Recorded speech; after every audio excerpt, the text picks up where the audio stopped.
everyone. Welcome to the webinar. This session is called Setting Up the Review, Getting Started with Covidence. It's part of our step-by-step series of webinars that provides a more in-depth content for each stage of the Covidence process. So welcome, everybody. My name is Laura Meller. I'm Head of Community Support at Covidence. I'm based in the UK, and I'm joined today by my colleagues Delindia Green-Lachlan and Stephanie Harkins, who are both based in the US. So welcome to everybody. A little bit of housekeeping just before we start. All the webinar attendees are automatically muted, but we'd love to answer your questions. So please enter those in the questions box that you should be able to see to the right-hand side of your screen. And we'll try and take those questions as we go along to make this session a little bit interactive for everyone who's here. We'd really like you to leave today with as much useful information as possible before you get started on your systematic review project. And before we begin, I'll just mention that there's lots and lots of helpful video tutorials, articles, tips, pre-recorded webinars on our knowledge base. So you just go to support.covidence.org to connect with all of that. I encourage you to do so because there's lots of information there for you to have a look at whenever you've got the time. Okay then, so I'm just going to give a little bit of background information about Covidence for anybody who's not already familiar with the platform. Covidence was created by and for the research community. The platform allows review teams to significantly reduce the amount of time spent on producing evidence, meaning that you can produce high quality evidence faster. So we've got a full-time team based around the world who are continuously working on improving the product and providing technical support to our global user community. The platform is entirely cloud-based, so there's nothing for you to download. And we support the world's largest review community with around more than 300,000 users around the globe. So today we're going to cover the basics, the setup, the start of your review journey. We're going to look at creating an account in Covidence. We're going to look at creating a review in Covidence. We're going to look at those settings, which we always encourage you to do at the start. There's really an investment that pays off here if you're prepared to spend some time getting to know the features and the settings. So we'll look at that. And then finally, we'll look at importing references before we finish. So lots and lots to get through. I'm going to conduct a poll before we go any further.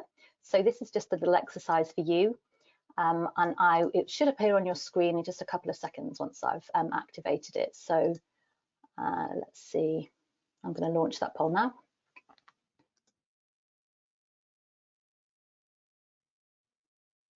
Sometimes takes a minute, but we'd really like to hear from you as to how confident you feel now about setting up your review in Covidence. So if you could let us know just by clicking on one of those answers, that would be great. This is really useful information for us. And we'll ask you again at the end of the session just to see if we've been able to move the dial on that at all. We hope that we can. Thanks for your answers. I can see about 3/4 of you have already voted, so I'll leave that there for just a few more seconds before closing it.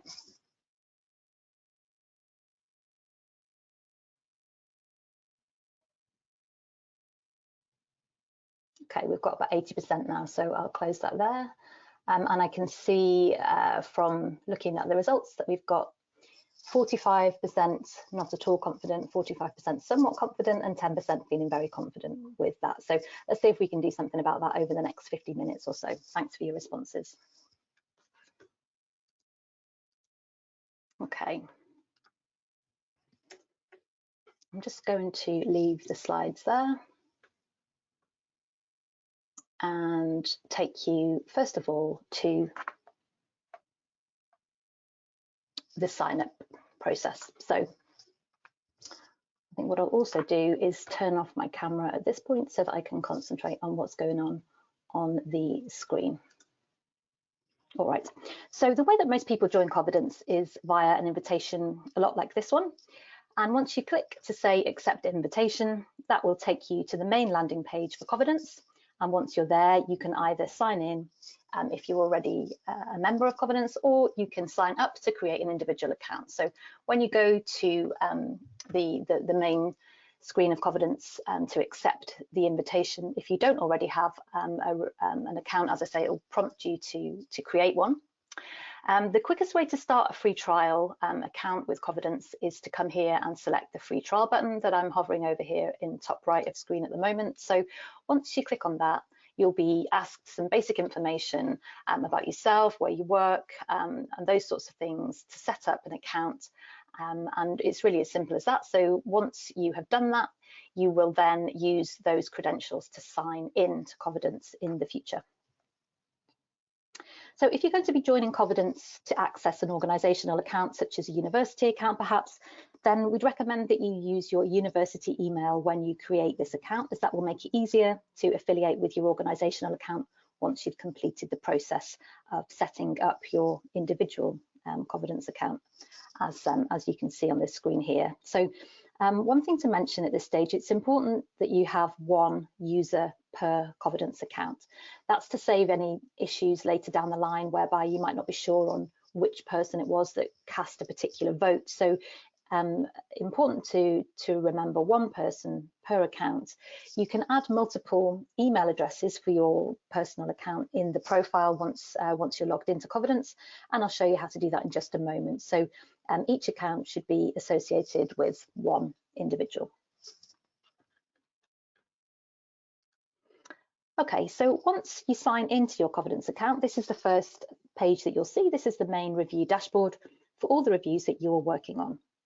So you'll see these are listed here for me separately, depending on whether I created them as part of my personal account, that's the ones that say your reviews, or whether they're under an organisation, which are these ones listed below. You can see I've got multiple organisations that I belong to in my Covidence account. So when I click on the profile button here up at the top, this is the one with my initials. You'll also see some other options there. So for example, this is where you would add an extra email address if you wanted to. You can update that here, and also there's other information about billing. You can see that there's the organisations that I belong to listed here as well. So let's click on the Start a New Review button. The first thing that Covidence will ask you is whether or not you're creating a Cochrane review. So if you are, then you'll be prompted at that point to sign in using your Cochrane credentials. If you're not, you'll just go ahead and create a standard review here, and you'll have to give it a unique title. So I'm going to call mine Getting Started. You'll choose a review type. So let's say I'm conducting a systematic review in medical and health sciences. When I select that combination, so systematic review and medical and health sciences, what will automatically appear then is a tick box where I can select to automatically tag studies that are reporting on randomized controlled trials. So we've integrated Cochrane's RCT classifier here. That's an option for you that will automatically tag every study as either possible RCT or not an RCT based on that algorithm. So that's available to you if, as I say, you are conducting a systematic review in medical and health sciences. If you're not sure what review type yours is, then you can click here to learn about the different types before you enter anything in there. So if you are linked to an organisational account, and I'm linked to several, the organisations will appear here for you so that you can check which one it is that you want to use to create the review. You might, for example, be a member of an organisation, but you might also have a Covidence free trial if you've signed up for that. So it's a good idea to think carefully about where you want to put your review, but if you pick the wrong one by mistake, that's actually not a problem. You can just drop us a line at support@covidence.org and say, oh, I created my review as a free trial, but actually I'm a member of this organisation. Please, can you make sure that my review has access to all the features and functionalities? It's a very quick job for us to switch that over for you if for some reason you just select the wrong one here. So what you'll do then, once you're happy that you've given your review a name, this can be changed later, so it can be a working title if you want, and you've entered all the other information, you'll just go ahead there and click on Create Review. I'm not going to do that now. I'm going to show you one that I started earlier. So this is that I've already set up this review. This is the sort of standard review format. When you set up a new project, everything's blank, but this framework is automatically put in place for you. So you can see the main sections of Covidence here, importing the references, the title and abstract, full text, and through to data extraction. So that is the sort of skeleton, if you like, of your review. And before we go ahead and import some studies, we're now in this section going to look at the settings of the review. Just before I click on that, are there any questions, Delindia or Stephanie, that have already come up from participants today that you'd like to highlight at this point? There's no questions so far, Laura. Okay, great, I'll go ahead.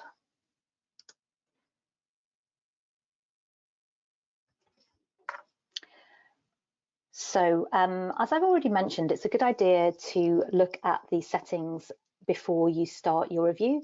There's 5 sections here which can help you to manage all the aspects of the workflow, the review team, and if you understand these well, it will give you some ideas and some tips to really sort of speed up the review process once you do start work. So on the review settings tab here, you've got the name of your review and you can edit that if you need to. You can also select information like the date of the last search if you want to. This can be useful if you're going to be needing that information as part of reporting for PRISMA or any other sort of reporting that you might need to do to follow specific guidelines. You can also add a citation here if you're updating a previously published review. So that is what you would input there. Now, if I keep going down this page, you can also see that there's some options I have here. And this is really quite an important section that really just will influence how your review is going to function, how many reviewers are required to screen, and so on. So we'll talk about that now. The default in Covidence is dual screening. So that means that for the, certainly for this review, for the title and abstract stage, that's the screen, and the full text review, this review will require 2 people to cast a vote on each study. And we've also got that set up for the data extraction as well, as you can see. So very easy to change that across if, for example, you're conducting a scoping review and you don't need to have dual reviewer screening at your title and abstract stage, or indeed at any other stage, you can switch that to single reviewer. And then that way you will have studies moving forward on the basis of one reviewer's vote. So as I say, you can keep this as it is, or you can change it depending on what you decide, the running of your project is going to be. Recommend that you decide on this before you start.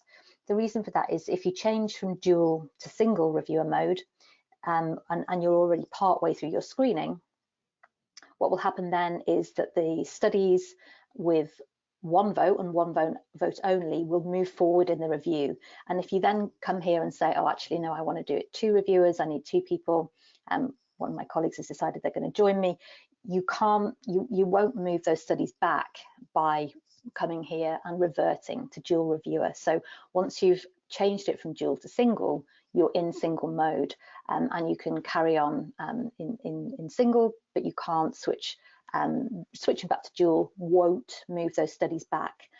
So that's a kind of a limitation of the Covidence system, which is deliberately made to prevent the risk of bias that would arise from that information being unblinded to the reviewers. It sometimes happens that people write in to say, well, what would happen and what's happened now? We've got several workarounds for this, but essentially that is how the system functions, and the reason for that is to ensure that the blinding is rigorous for everybody. So you'll also see, if I scroll down a little bit further, that I've got options here for extraction. So you can choose to use one of 2 tools in Covidence, and the default setting is extraction 2, which is our most recently launched extraction tool. So what's the difference between these two tools? Well, extraction 1 is a lot better suited to intervention reviews, and it's the required tool for Cochrane reviews. Extraction 1 produces a standardized data set, which you can then download as CSV and import into any statistical package you like, whether it be RevMan or Stata or R or whatever it might be for further analysis. Extraction 2 can be used for intervention reviews, and we certainly recommend it for anything that's sort of got a lot of qualitative information. It's a much more flexible tool, and it will enable you to accommodate observational data and qualitative studies because of that flexibility. And you'll also get a CSV export from extraction 2 as well. So there's information here if you click on this link to find out more about the difference between the two tools, and you can also try out one version and switch between the two, even if you've already started work. So you can make your choice based on how you think those tools are going to perform for you, your project, and your data. If you do switch from extraction 1 to extraction 2 or vice versa, once you've already started work, you won't lose any data, but the information that is saved in one tool won't transfer to the other one. That's essentially because they're two separate forms in our system. So again, worth playing around with both of these before you start to work out which one is going to be the best choice for you. All right, I'm going to move on to the next tab here. This is called, this is the Reviewers tab. So this is where you'll invite people to your project. So to invite a new reviewer, you'll just click here and enter their name and email, nice and simple, and that email will then be sent to them, and they'll get an invitation like the one that we saw at the very beginning. So if you are working on a free trial review, there's a limit of 2 reviewers, but if you are working on a paid review, then you can invite an unlimited number of reviewers to work on your project. And you can, and those people can be from anywhere. So if your organization provides a Covidence license, you don't have to be limited to members of your organization to invite to the review. Those people can come from anywhere you like. It's up to you, and you can invite an unlimited number as well. So it's really a tool that promotes collaboration as widely as possible. And because these systematic reviews can often end up being a huge piece of work, we do encourage you to get as much help as you can from colleagues and form a team. So you can remove reviewers here as well if you need to, and the invitation that is sent by email will last for 30 days before it expires. So that's something to be aware of. If another thing to be aware of is occasionally these can get lost in junk mail and might be blocked by institutional firewalls as well. So please contact support if you're having any problems joining a review, or you can't see an invite which you know has been sent to you. Get in touch and we can have a look and we can help you with that. All right, I'm going to move across to team settings now. This is the team settings page. This gives you an overview of the overall progress at every stage in the review. And there's a progress bar here as well. This one, because I haven't yet imported anything or done any work, is looking quite empty. But what I can do is switch to a review where the screening is already underway to show you what this starts to look like once you get going. So you can see here, this is a different review now, vitamin C for the common cold, and I can see from my dashboard that there's some activity, and if I click on team settings, we will get a breakdown of who's done exactly what, so you can see what contributions people have made, and that's kind of laid out for you here visually as well in that progress bar. Okay, back to my empty review. You can set rules here as well. So you've got the ability, for example, to say, okay, well, I'm the lead reviewer on this project, so I'm going to say that everything has to be screened by me. And I'm going to add myself there like that. So that now means that regardless of how many people join this review, maybe it could be 15, everything has to be screened by me. And maybe I'd also say, well, as a lead reviewer, if there are any conflicts here, I also want to make sure that I see them all. So I'm going to put myself here, and now I'm the only person on this review team who can resolve conflicts. And if you leave this blank, it just means that everybody can do everything. So that would be the default, but you are able at the various stages to set these rules, or when I say the various stages, you can do it here at title and abstract screening. You've got the same rules for the full text. So you can see here, these are set to the default anyone, but you could have a different set of rules here, or you could have the same ones taken over from title and abstract. That's up to you. And if I click on extraction here, you don't have those same rules. You just get the progress bar for the data extraction. And as you can see, nothing's happened on this review, so there's nothing really to look at there. All right, moving on to eligibility criteria, the next tab.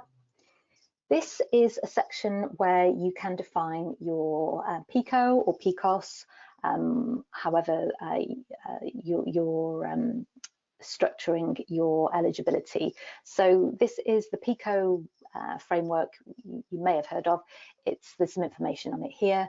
It's essentially a way to structure your review question by breaking it down into the constituent parts of the population, the intervention, perhaps not the intervention, perhaps the exposure, a comparator, an outcome, and study characteristics. So it might be, as I say, that you're not using PICO, you might be using something else, in which case that's also fine. You could use this box here with which is saved for other, but we do encourage for most questions thinking about the plan for your project in this way, and really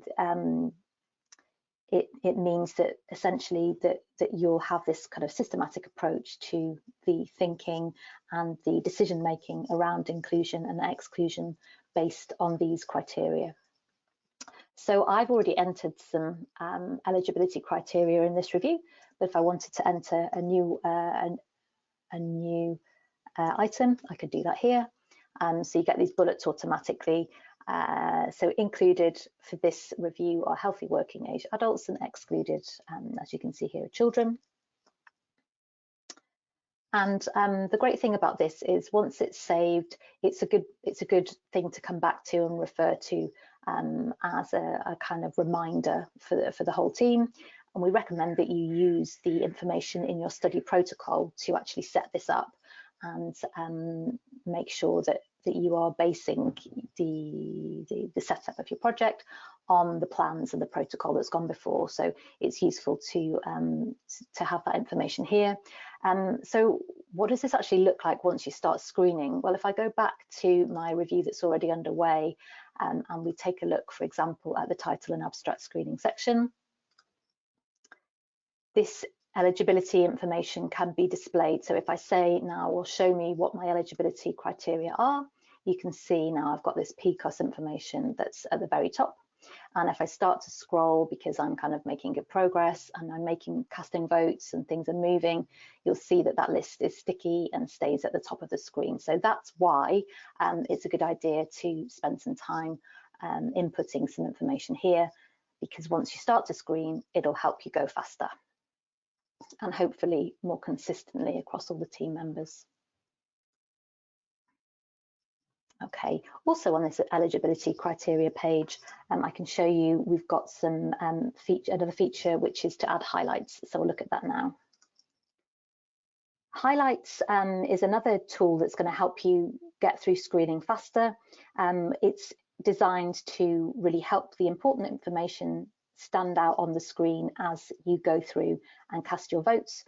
So you can, as I say, pick up speed and go faster. So you can add inclusion keywords or phrases, and they will then appear on the screen as you start to screen. So maybe I might say that my inclusion criteria is going to be vitamin C. I can add that here. And an exclusion reason might be maybe I don't want to look at editorials, so I'm going to add that as an exclusion keyword. Very easy to add, delete as needed. So I'm done adding those. What that looks like once you start to screen again, let me get rid of my criteria, but I'll say show me the highlights. So an exclusion highlight on this review is the word cancer, and you can see that's why it's coming up in red. Child is another exclusion criteria, and if I scroll down, you can see an inclusion criteria here for me, vitamin C. So that is what happens once you enter those highlights. So we'll say done there. That is another, as I say, another tool which we like and we think will help you save you a bit of time. Finally, then on this page, we've got full text exclusion reasons. When you come to include or exclude studies at the full text stage, if you say exclude, you'll need to give a reason. Now, the list that you can see here is the default list of exclusion reasons in Covidence, and you know, some very useful ones there, I think. But of course, there's going to be others that appear and arise as you screen. So you can add those here just by typing into this field and clicking on Add. One tip we give here, again, as a time save, is to use a hierarchy of reasons. Or why do we do that? The reason for that hierarchy is that you might find when you start to screen that you look at a study and you pick an exclusion reason, but you might find that actually several of the exclusion reasons apply to that study. What's a good idea to avoid is a situation where you, as one reviewer, have given one exclusion reason, and the second reviewer, whoever they might be, has given a different exclusion reason. They're both valid exclusion reasons, but you've now created a conflict which somebody is going to have to resolve. You can save yourself that work by deciding at the outset, okay, exclusion reason number one is, I don't know, say it's a systematic review. This study is not a randomized controlled trial. If that exclusion reason applies, everybody adds it, or you know, the two people that vote on that study allocate that as the exclusion reason, and they don't go any further down the list. So it's a nice quick way to make sure that the voting is done consistently. And as I say, if that will save you time. So how would you add a list of exclusion reasons that you want to appear as you screen in chronological order? You'd need to add them here in reverse chronological. So if I say here, I'm going to add reason 3, reason 2, and reason 1, then I've got a nice hierarchical structure for my exclusion reasons ready to go, and then I can just delete them as well if I decide actually those aren't the ones I need. Yeah, so that's just a tip on exclusion reasons, making sure that you keep those conflicts as minimal as possible, particularly if you've got a large number of studies. I'm going to say done there. Okay, last section of the settings then, I'm going to say leave, is the study tags. Again, we've got some pre-programmed study tags in Covidence. These are ones that you can't delete. We need these because they're used in generating the Prisma flow diagram, which is done for you automatically as you work. So you can't delete awaiting classification or ongoing study, but you can add tags here. So say, for example, you find a study and it's interesting, but you're not going to include it in the review, but you think that it might be useful for the background section, for example. You might add a tag to that effect that you can use then to attach to that study. And then, of course, once studies are tagged, you can filter by the tag to retrieve them in one go. Maybe you're conducting a review and you've got a couple of teams on the screen, and so you could say, okay, well, I'm going to tag this one for team A, I'm going to tag these studies for team B, and again, people can come, they can filter on those, and they can find out the work that's been allocated to them, or that they are to look at in particular. So that is the study tags section. Okay, that was quite a lot of information. Is there anything that's come up in the questions that I can kind of usefully provide any more detail on at this stage? Yes, Laura. One person has requested that you review the highlighting section as well again. Sure. Let's take a look at that then. So that was over here in eligibility criteria. And these are, as I say, words that you want to show up on the title and abstract as you screen them. So I've added vitamin C because that is an inclusion keyword. So you could take these highlights, you could base them around your PICO eligibility criteria, but they are separate because this is a kind of decision aid in terms of what are we going to exclude, what are we going to include in terms of our choices. And these highlights are words which, as I say, could have some overlap with the eligibility criteria. But the reason we're adding them in here is so that once we start to screen, that they're going to really kind of leap off the page because they're going to be highlighted for us as a tool.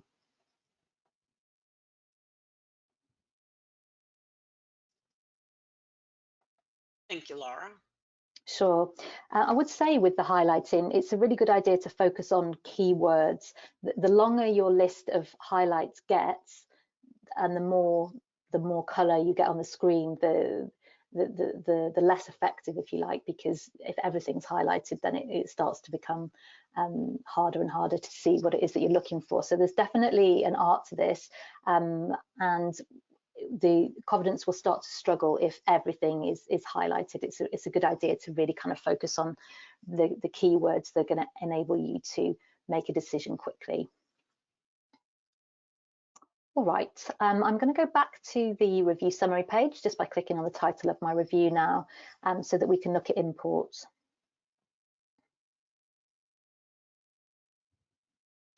So I'm going to click on import references to really display what happens when you bring your studies into Covidence.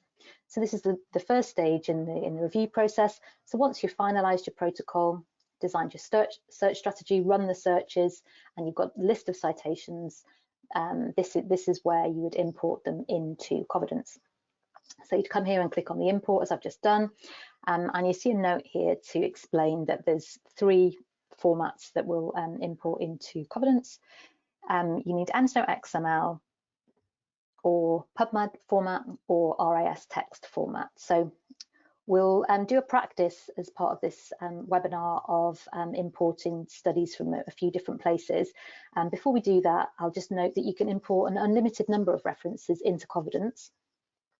There is a limit per a file size limit per batch of about 15,000 references, or around 50 megabytes, but you can import as many batches as you need to. So if you think you've got more than 50 megabytes or more than 15,000 references, you're just going to have to split those into perhaps a couple of files for the import. So you can select a category to bring the references into. That's the drop down, which you should be able to see here. So if I select screen, that's going to bring them into the title and abstract screening section of the review, and that's what most people use. If, for example, you've already done some screening and you used EndNote to do that, so you're ready for full text, you can put the references straight into full text review. And then equally, if that's also been done, or you want to put something straight into included for whatever reason, excluded, irrelevant, you can do that too. So you've got those options. You can also keep track of which database or other sources the references in your review came from, using this source feature here, which is optional. So you don't have to give any information on this if you don't have the information or you don't want to enter it. You can basically skip this altogether if you want to. And you've also got a manage sources button here. Essentially, you've got a drop-down list. This is, the kind of the kind of commonly used databases. But if yours isn't here, then you can manage sources and say, actually, I'm going to add a new database, and then that is just added to the list. And because it's a custom one, you can delete it as well if you decide you don't need to use that. So lots of flexibility there. As I say, if you don't want to add any information, or if, say, for example, the file that you're bringing in contains references that come from multiple sources, that's also fine. You can just skip this stage, and then you can specify those individual multiple sources per batch once they are in Covidence in the import history. And we'll look at that a little bit later on.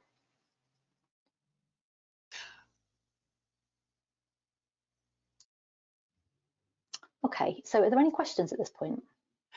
Yes, Laura. Could you review study tags once again?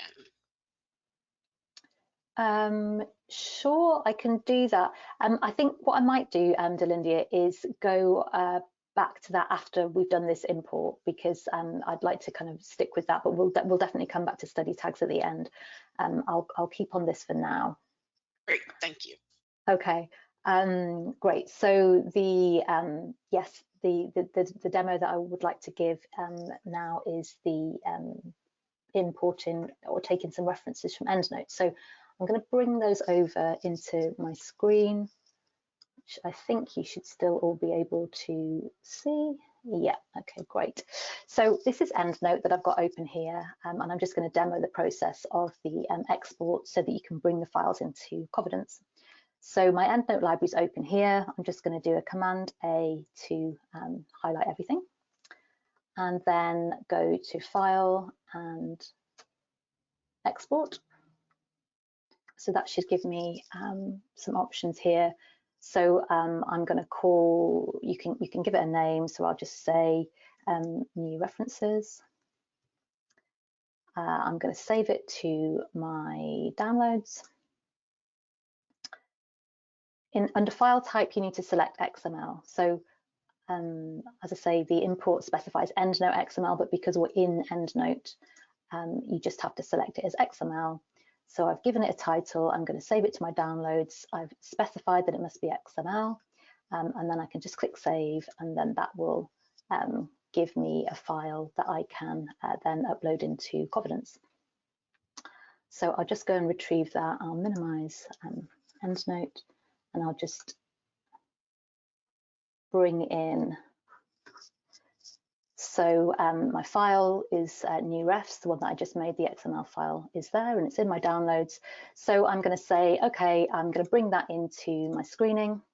I'm not going to select a source for now, actually. I'm just going to choose a file. And it was this one, new refs. So that's now listed for me as having been found. So it's a question here of simply clicking on import. And then it'll tell you for large files, this could take a while, but my file size isn't very big. I think made sure to keep that nice and small. So in a few seconds time, that will have populated. You can see now it says 20 of 38. We'll give that a few more seconds. That will be ready for me to review. So those ones are in there. And if I go to click on view details, you can see 38 have been added to screening. There were no duplicates, no merges, and I haven't given any source information. I decided not to add any source information, but as you can see, I can decide now to do that. I can say they all came from Embase, done. If it was the case that some of them were for Embase and some of them were from Medline, that's also fine. I can say, okay, well, some of them came from Embase, some of them came from Medline. How many? Well, I'm going to say 37 from Embase and 1 from Medline. So you can see this has to reconcile with the total number of studies that are added there. So I'm happy with that. 37 from Embase, 1 from Medline. Save, and then that's all saved for me. So that was the import from EndNote. Let's do Zotero now, because that's another one that's often used, and I can demo for you now. So I'm going to bring over Zotero from my other screen. Here it is. So here we are in Zotero with a list of files. Again, Control or Command A to highlight everything. And then it's a right mouse click here to say Export Items. Once again, I'm going to make sure that I've got EndNote XML here. And I'm going to say OK.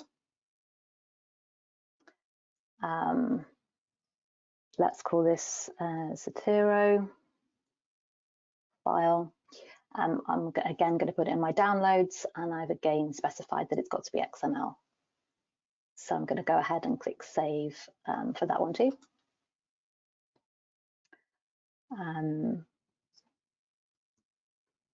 Get rid of that. I'm just going to double check that that has definitely gone into my downloads. Yes, it has. Okay, so once again, let's select full text review for these ones, just because we can. I'll select a source. I'll say these have all come from Google Scholar, and I'll select my file now in the same way as I did before. So this file is called Zotero. I'm going to open it. It's there for me, and if I click on import, those should go in without any problem as well. And we'll just have that few seconds wait while that happens. So I'll do one more import because sometimes we have queries about PubMed, so we'll do that one as well. Let's check what's happened here. So I'm going to go back to import references and view details. Now, in this import, there was a couple of references that are duplicated versus the previous import. So I can clearly see that of 46 references, 44 have been added to full text review, and 2 have been essentially quarantined because they are duplicates. I can click on those and I can check them. Yep, they look like duplicates. If for some reason they weren't, it's highly unlikely that that would happen. But if, for example, if for any reason you think, actually, no, that is not a duplicate, very easy to just click on these buttons that you can see, and those will just be put back in your screening list. So that's a very small detour on duplicates. So we did EndNote import, we did Zotero import. Now let's look at PubMed. So here's some PubMed results. I've got a nice small list here of 7 studies. Once you have in PubMed the list of studies that you want to bring into Covidence, it's just a question of clicking here to say save and making sure, this is the important bit, that when it asks you for the format, you select PubMed. That's it. So I am saving all the results on that page in PubMed format. I'm going to say create file, and I've got a set now that will go into, once again, into my downloads. So once again, let's import them into screen, no source, choose file. It's my PubMed refs. It's this one here that I've just done today. Yep, that's the file. I'm going to say open, import, and here they are. Well, they will be soon. Yeah. So again, let's get a breakdown of all of that. So these are my PubMed refs. So yep, there we are. Some PubMed references saved there. My Google Scholar references, and this was the import that contained a combination references from a combination of sources. So that's also all laid out for me there. So that is a very quick look at the imports section of Covidence. It's possible to undo an import if you haven't already started screening. You can see this button here. I can select that if I decide, oh my goodness, these were not the right references, I've made a terrible mistake. You can click undo, and that will just take away that file from your review. If you've already started screening, it's not quite as simple as undoing the import. So once you start to screen, this undo import button won't be visible to you, and you won't be able to undo that import yourself. You can write to us and we can undo the import essentially by resetting the whole review if necessary. So if, as often happens, you start to screen and then you realize actually this isn't the correct set of references because we need to make a tweak to our search strategy, provided that happens fairly early on in the process, it's just a question of dropping us a line, support@covidence.org, asking us to reset the review, and we can do that for you very quickly and easily. Okay, that was the import. So you're now ready to start screening. You'll see I've got 45 references here, and if I click on continue, here they are. These are the references that I just brought in. I'm showing the highlights that we looked at earlier, so I can hide those as well. And if I want to show my PCOS information, that's also available to me if I want to click on that. So yeah, that's the review setup. We're all ready to go. Okay, before we take questions, and I'm aware that we're going to go back to highlights because that's been requested. That's all the information really for me that I had to deliver. I'm very keen to make sure we discuss any questions or queries that have come up. But before I do that, I've got a second poll that I'd like to run. So I'll launch that now. You should see that come up on your screens. Having seen this webinar, having watched today and hopefully learned something, how confident do you now feel about setting up your review in Covidence? Let us know, please.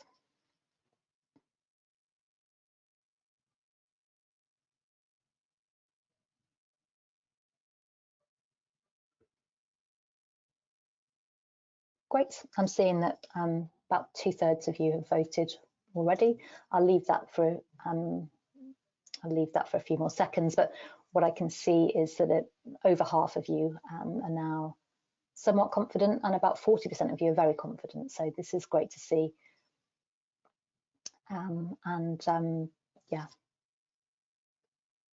73% of you have now voted. I'll close the poll there. Thank you very much for your answers.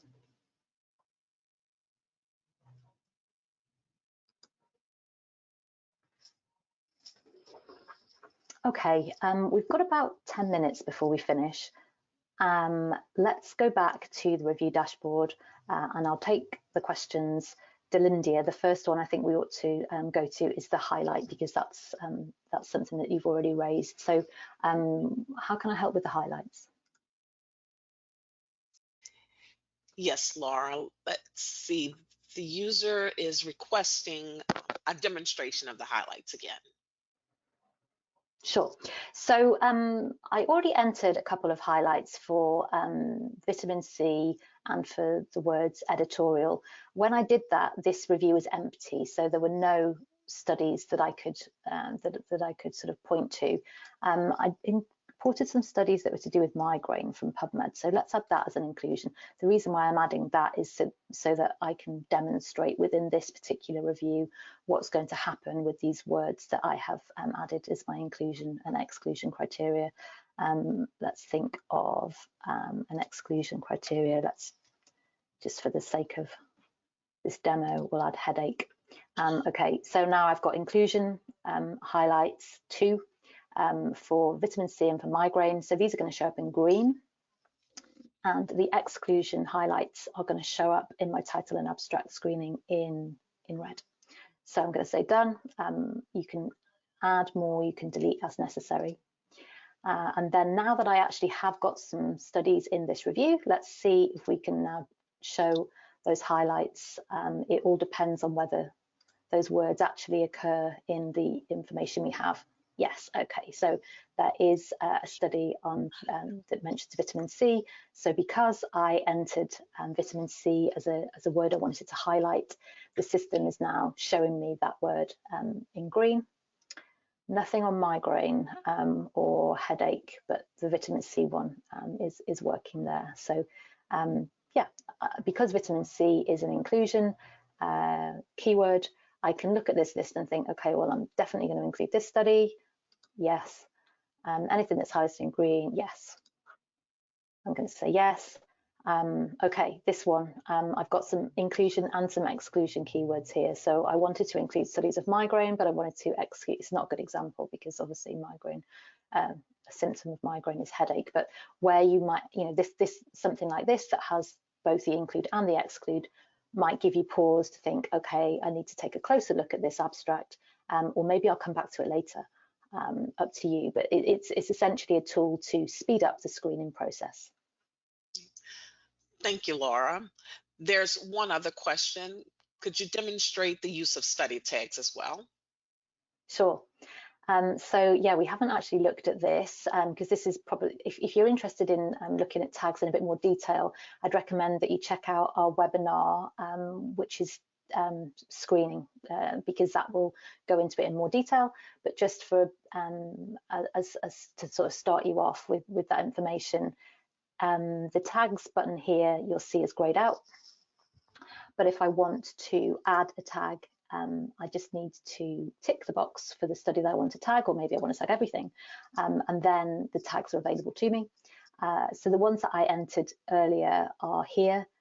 So you can see that I've got a weighting classification, good for background. So let's say that I've decided that this one particular study is going to be good for my background section. that tag is now applied. You can see there.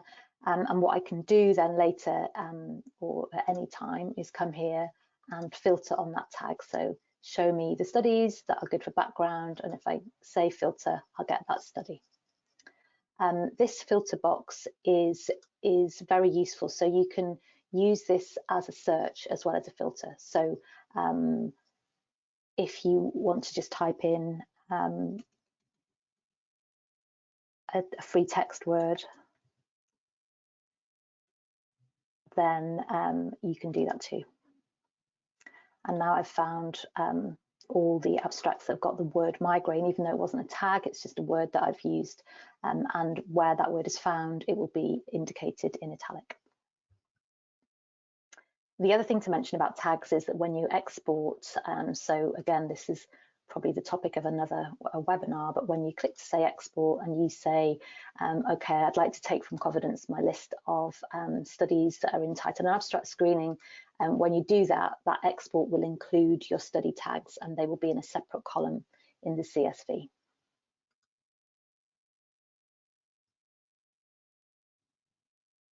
Great, any more questions?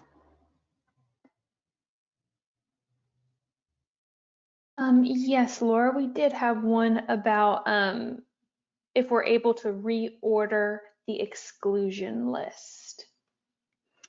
Right, let's go to the exclusion list. That was in eligibility criteria, full text exclusion reasons. You can't drag and drop this. That would be a great feature to sort of say, no, wrong order, I'd like to move this one up and I'd like to move this one down. You can't reorder that list. So it's a bit kind of static in that way. Although, as I say, if you want to have things that are in the hierarchical order, then reverse chronological would be the way to go for that.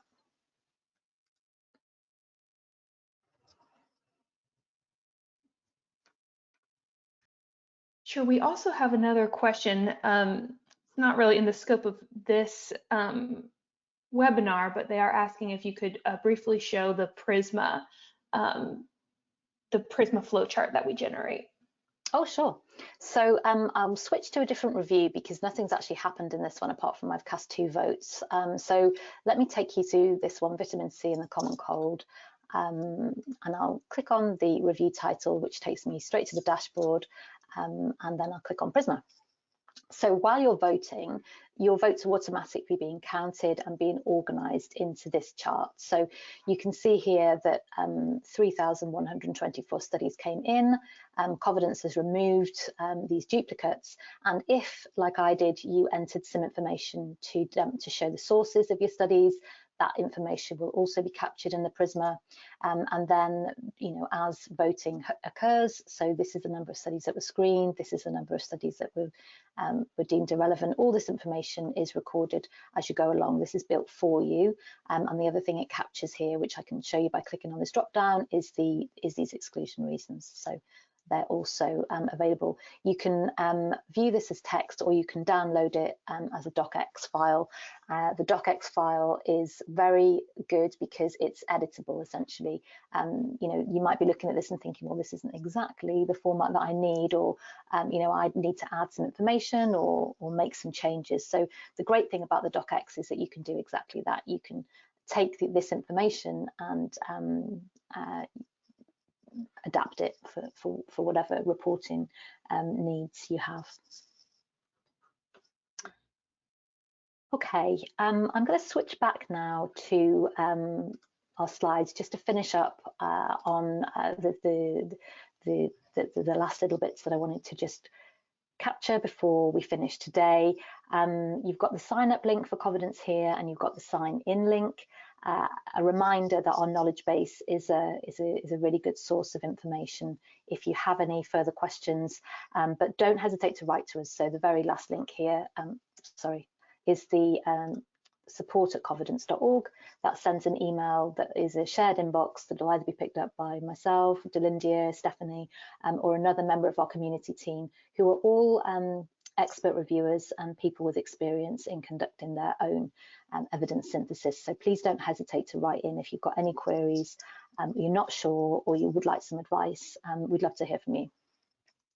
Finally, we've got another webinar coming up at the end of this month. And the reason to highlight this one is because I think it's an interesting format. Essentially, we'd like you to think of all the things that you've always wanted to ask about conducting a systematic review but have been too afraid to ask, and register via our knowledge base for that webinar. We're going to take a look at all the questions and then essentially provide an overview of our platform structured around your questions and answers. So lots of interaction on that one, or at least responsiveness to the issues that you have when you use Covidence. So please do sign up for that one. It's on the 29th of August, and if 7 p.m. New Zealand is not a convenient time for you, register anyway, because we'll send you the recording via email.